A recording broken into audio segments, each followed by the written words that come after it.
Well, that looks absolutely, well, very interesting. I mean, I understand it's an epic production. I mean, tell me a little bit about how you got into doing this. So I attend Kennington Community Fellowship Church in Kennington Oval, and one Easter we decided to put on an after-program show. It was a one-act play at the time, and we had such a good response that we decided to make it a little bit longer. So we rewrote it for a 2-act play, put it back on at the Albany Theatre, sold out over the 2 days that we put it on. Since then, I've gone to uni, I graduated with a bachelor's. Right. So we decided to just put it on again, but this time a totally rewrite.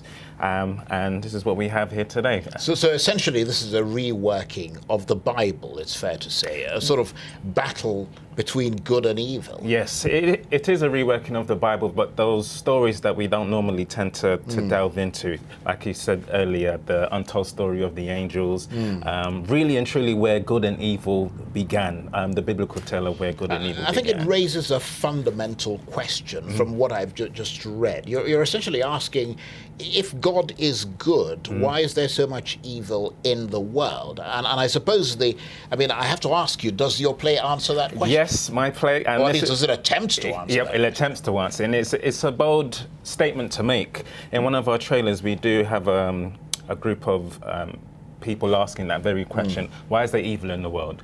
My sister has cancer. Why is that? Was God just watching when my son committed suicide? So forth, so forth.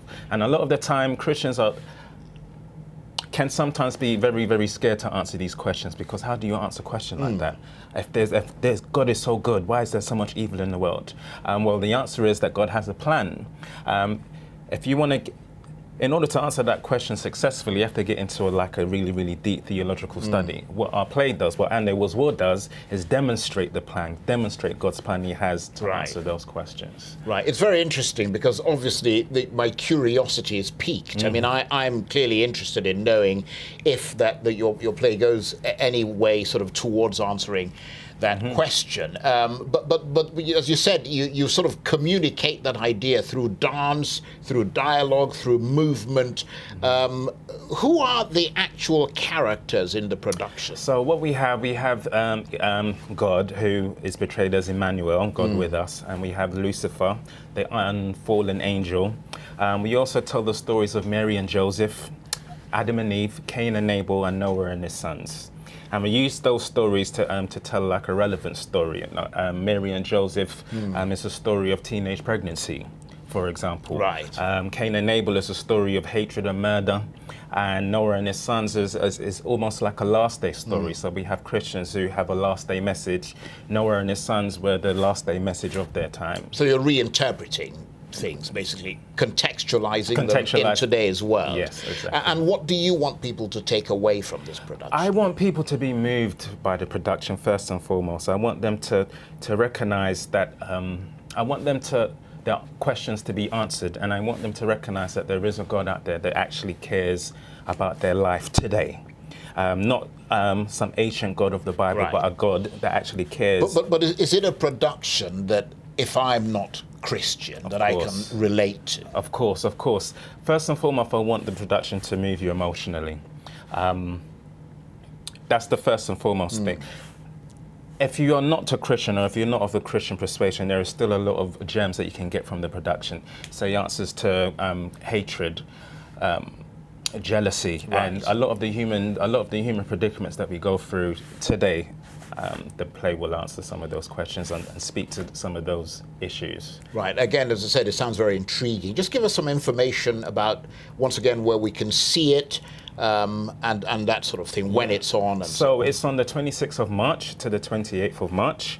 On the 27th Sunday, we have a matinee performance at 4 o'clock, and that is also has a British Sign Language interpreter. I'm going to be there for that performance. So the 26th to the 28th of March at Stratford Circus Arts Centre at 7 o'clock. Right. In the intro, I was reading about sort of, fantastic actors and so. Did you actually use professional actors? Yeah, we have some professional actors and some amateur actors as well.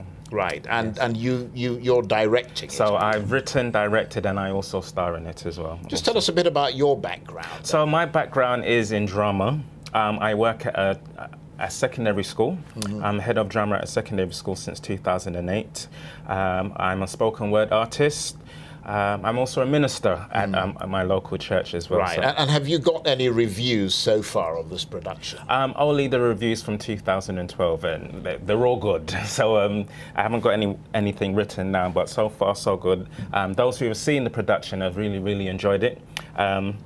But they've seen the old version. This is a totally new version of the script, totally new version of the production, with new scenes, new dance movements, new singing, new music, new everything. It's we shall look forward to it. Jermaine Wong, thank you very much indeed. Thank you so much.